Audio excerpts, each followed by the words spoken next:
strong, intimate relationships and friendships. Louis, I think this is the beginning of a beautiful friendship. Don't worry, be happy, because we have some advice on building a more satisfying life. Pepper Schwartz, I love that name, is a professor of sociology at the University of Washington and also author of Finding Your Perfect Match. Hey, doctor, good to see you. Good to see you too. You know the theme song from the Partridge Family, you know, don't worry, come on, get happy? Yeah. If everybody could do that, everybody'd be happy. It's not that easy, is it? No, it isn't, and we all can't sing either, so, right. you know. But no, it isn't that easy, because life is tough for a lot of people, and we face a lot of challenges, a lot of sad things in our life. We have to work at being happy. Do you buy into this thing that some people are born with a tendency to be happy and others are born with a tendency to be unhappy? I actually do, because there's a lot of blood chemistry involved in happiness, I think. But that doesn't mean that you are doomed to be unhappy if it's not natural to you.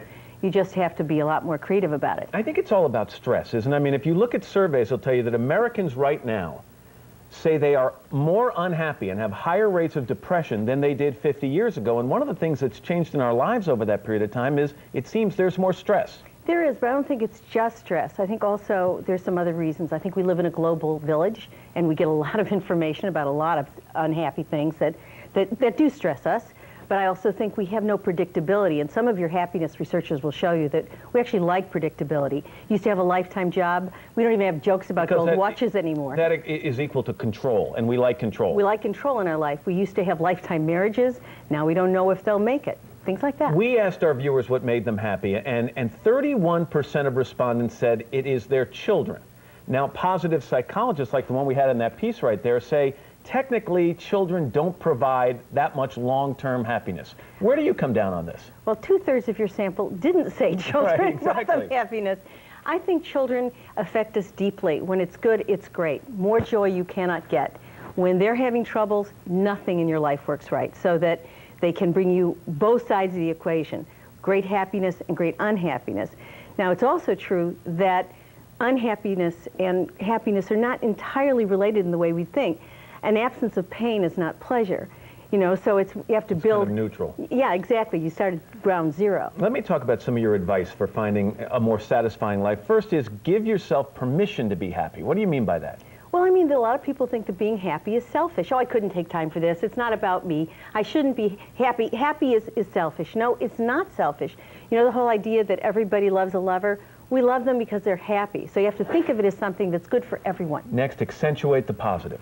That's right. You have to compartmentalize. There are bad things in everybody's life. If you get hung up on them, you will be unhappy. So you set that aside, okay, and you say, what are the things that make me happy? And then I concentrate on that, and I don't let those two bleed together. Yeah, the people I talk to are really happy, say they don't sweat the things they can't control. Which is terrific, because there's always fleas. You got to concentrate on the dog. Yeah, exactly. Fill your happiness quota. What do you mean by that? Make yourself happy and take the time for it. You have to first figure out what is it that makes you happy. And then if it's exercise, and there's a lot of endorphins out of that, you do your exercise. If it's working and giving to others, you do that. You have to make time to be happy. And real quickly, if you're chronically unhappy, see a doctor. A lot of people have bad blood chemistry. They really have depression. It's not just that they're not trying hard enough. Go get a mood mediator. You know, I think if you have a flu, you get a shot of penicillin. If you have problems being happy, go see a doctor. But one last thing, go get one of those ones that don't affect your sex life, because that makes you happy too. All right, before we go, and I'll bring you back in a second, happiness researcher Dr. Sonia Lubomirsky has a few more tips on a happier you. Take a look. Research from my laboratory shows that there are 3 strategies in particular that are effective at boosting happiness. Number 1 is counting your blessings, expressing gratitude to others.